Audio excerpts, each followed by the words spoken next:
All right, welcome back to Sheathy Car Mods. I have to be careful with my accent now because, as we've learned from Black Magic Forkery, sometimes it turns into captions that are actually worse than what you said. So I think we're fine here, but I'm just always trying to be conscious of it now. Anyway, let's start off with number 19.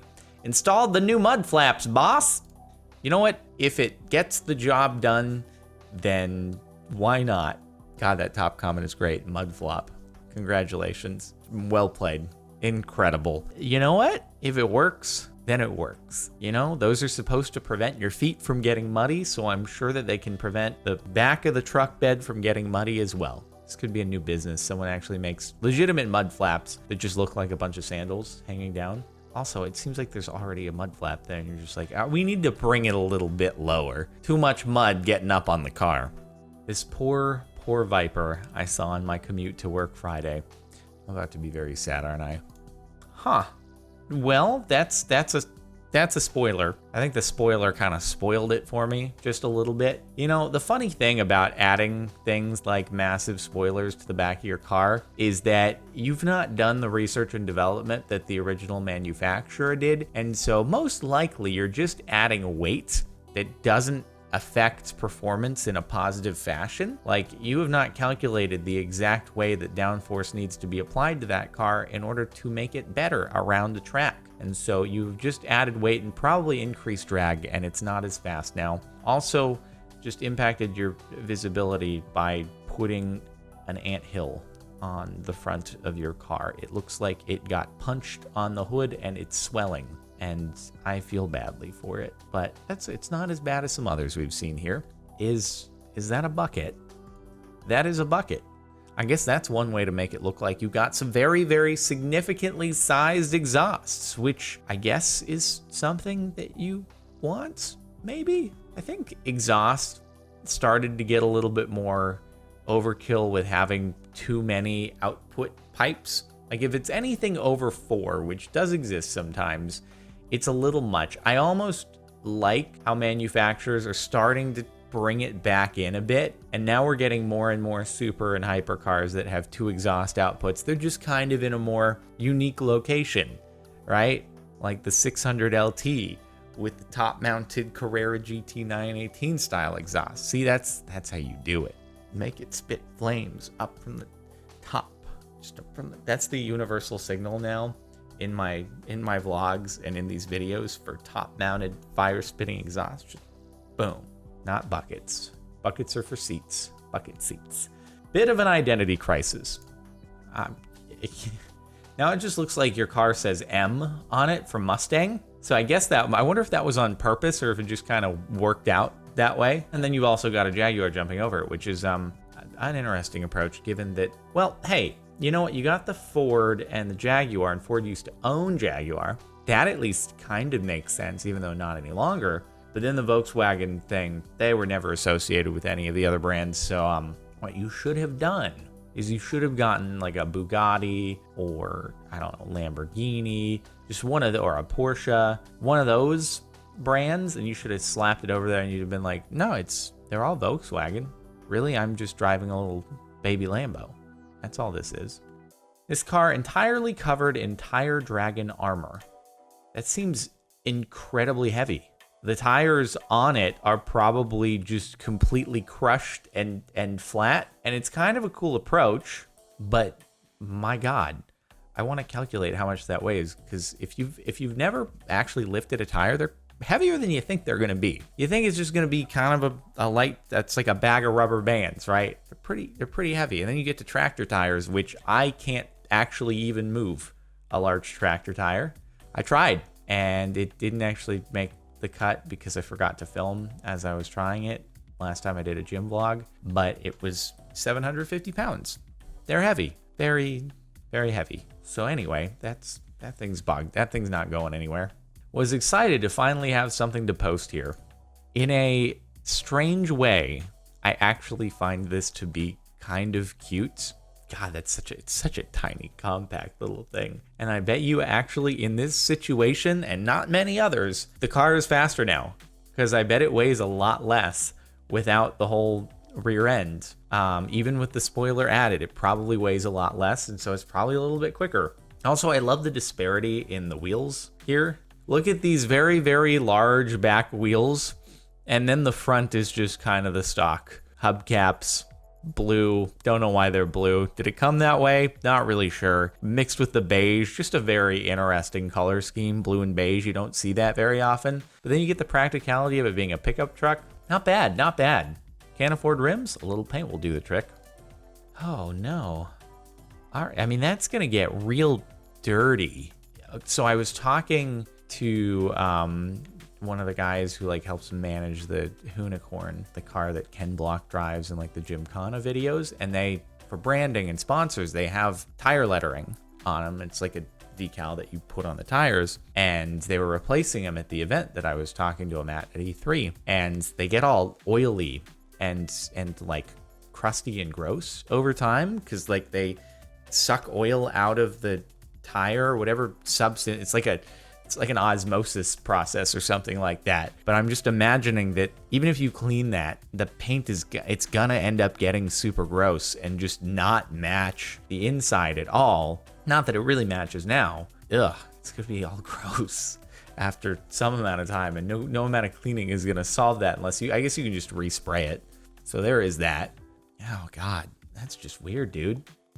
How about a full safety cage on your Jeep?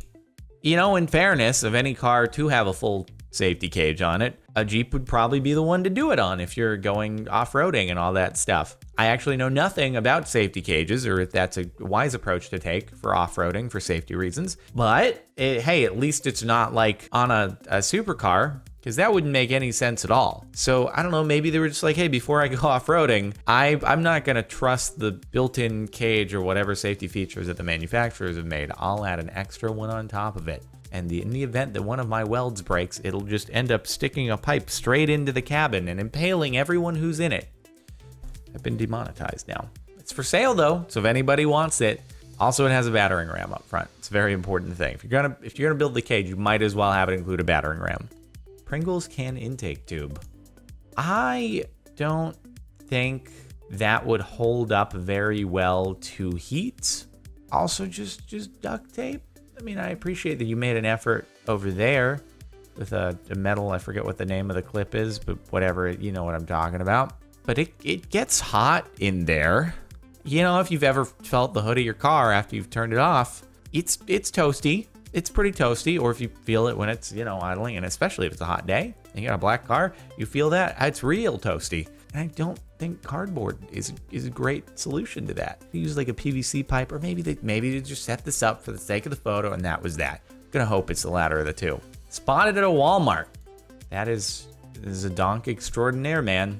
You know, on the plus side, I always try to look at the good of things, of whatever situation we're presented with. You're never going to scrape on a driveway. You might tip over on the driveway, but at least you're never going to scrape the front end. You can almost climb a vertical wall. You'll never have to take a driveway at an angle. You'll be pretty good. Whereas on the other hand, I'm constantly worried about that. So I envy you to a certain extent, other than the part where I don't think anything else is fun. Not sure if Sheethy. Chuck Norris walked down the street with, all right. No, it's definitely Sheethy, like 100%. I don't know why you would ever write that on your car. Totally don't know. It's not even that good of a Chuck Norris joke either, but I guess are any Chuck Norris jokes really great and well thought out? Yeah, are there any real like super memorable ones? Everyone's agrees upon a Chuck Norris meme being, that was a classic quality one. I think it was just the general concept of Chuck Norris memes. It existed, it was an acceptable thing to do, but no one thought anyone was super clever. Or maybe I'm wrong, but you wouldn't do it on your car. Because a giant moving mirror reflecting the sun into the eyes of other drivers isn't a road hazard at all. Yeah, I think chrome cars are outlawed in some places. I can't remember if California is on that list. I don't see as many chrome cars as I used to. And if you're gonna do chrome, you should do a satin chrome, like the 458. Because it doesn't blind people as much, any more than like a regular paint job would, and it looks a little bit more tasteful. So that's my advice to you. If you're really like, oh my god, I need chrome, you can just tweak it a little bit, so it's a more acceptable kind of chrome. Can't see because of my Sheethy car mod. Warning, we can't see short because of this awesome sticker. Too loud, too bad. But it's a Volvo. Is it for irony that you have the too loud, too bad thing? Or have you actually modified the exhaust on your Volvo? Guess I'm not judging too much other than the completely pointless sticker in the back. You don't have a backup camera on that car. That's predating the time of backup cameras. God, I love backup cameras. I'm sure it feels like cheating to some people out there, but boy, is it great. I would not want to go back to the days before backup cameras. I would actually probably have some difficulties with some old cars, like the GT40 recreation. I'd be like, oh right, doesn't have that. Let's hope I don't hit something behind me. The most stressful car to pass barely fits in one lane. That doesn't seem legal at all. I'm assuming you would get pulled over for that because you're like wider than a truck at that point. You're like a battle bot, all right? You should be in a little arena getting piloted around via remote control, trying to destroy other cars. Also, what do you do when you want to park? Or what do you do if you, like just yesterday, I was driving on an errand and I ended up on a street where they're doing tree trimming and they had the absolute tiniest pathway, cones on one side, curb on the other side to have you out of the way of the tree trimming equipment. And it was like my right wheel was this far away from the curb the entire time, and I was like driving very slowly. I don't want a curb. I'm driving the amount of space away from the curb that I would normally park, except supposed to be going 30 miles an hour.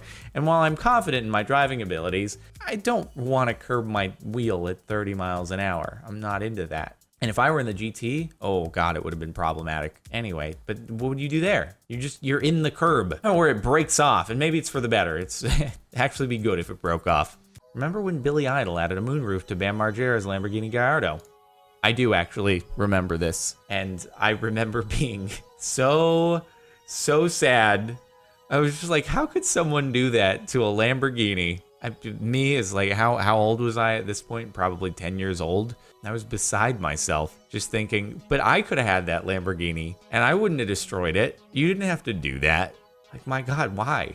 I think they made it a little bit more acceptable after that, but also the roof for a car like that is support. It's a very important piece for the stability of the body. So it's not great to be cutting holes in it. But yes, the edges are a little bit more important still though. It pained me seeing this happen. This guy knows what's up. Cool Prius. Nobody. You know what? At least you're okay with it and you're buying into the jokes. That's cool. I just hope that maybe you're one of the good ones as far as driving ability. Because I'm sorry, I hate to stereotype, but the stereotype is just more often than not when you see someone doing something, at least in LA, because there are a lot of Priuses. When you see someone doing something dumb, it's a lot of times Prius. It really is. Modified my washer fluid to squirt juice into my mouth while driving. Wait, how did you... Oh, wait, it's running through the A-pillar. I was like, where is this coming from? And how did you get a thing to magically... Where's the water actually entering the tube? Is it water? You say it's juice. It looks like water. Water would be a safer bet here. You don't want juice being stored in a tank in your car where your washer fluid would normally go. That's going to get sticky and gross. Ugh. You don't want that. I hope you didn't do that. I hope you just did water. But okay, so you routed it like back into the cabin through the A-pillar. Have it. I guess that would work. Also, I'd be really impressed if you were able to aim it properly every time you did it. So I think that it was just done for this photo. But whatever. That's a cool DIY. DIWHY. Dude is selling his Celica. He's asking $10K for it. Wow. It's like is it a foam board or like a paper mache creation? Because it looks like it's gonna just fall apart the second that you turn it on. The engine vibrates, anything, it's gonna evaporate. All of the foam is just gonna shake off, and then it's gonna reveal a regular old Toyota Celica underneath, which, to be fair, I always thought that Celicas were pretty cool. I don't know, a lot cooler than one wearing a Bane mask and then whatever's going on in the back there. It's like they saw the fish car and then they were like, you know what, let me try to use some styrofoam and mount it to my car and recreate it. Whatever that's made out of, I kind of want to know. Is it plastic? Is it styrofoam? Is it DIY? Well, $10K. I mean, I'm sure it probably costs more than that in terms of man hours and labor and planning to execute it, but I don't think it's improved the car. Does this count? It's kind of great in a really weird, sadistic fashion. It probably works, gets the job. All you have to do is just put a fake hand over there. Is it a real hand? All you have to do is put it over the regular shift knob, and well, there you have it. It just looks like someone's reaching out to hold your hand, or they're trapped inside of the gearbox and hoping that you're going to rescue them somehow, but you're probably too late. I don't know. You enter someone's car as passenger, and that's their shifter. What do? Do you abandon ship if you've just met them for the first time? Probably. You probably do. I think I'm like, oh, you know what? I actually just realized I have to get some work done today. But it's been a pleasure. Really, really good meeting you. And have a good one. My phone number is 800-555-6969. If you ever want to reach me again, I'll talk to you soon. That's it. All right. Well, anyway, that was it for the last month of Sheath Garamons. I hope you've enjoyed. Make sure to like if you like. Check out the playlist in the description if you want to catch more Reddit videos. Subscribe if you're not already. And if you want some Hummingbirds of the Sharks of the Sky merch, link in the description, represent.com/Captain Sparkles. And I'll see you next time.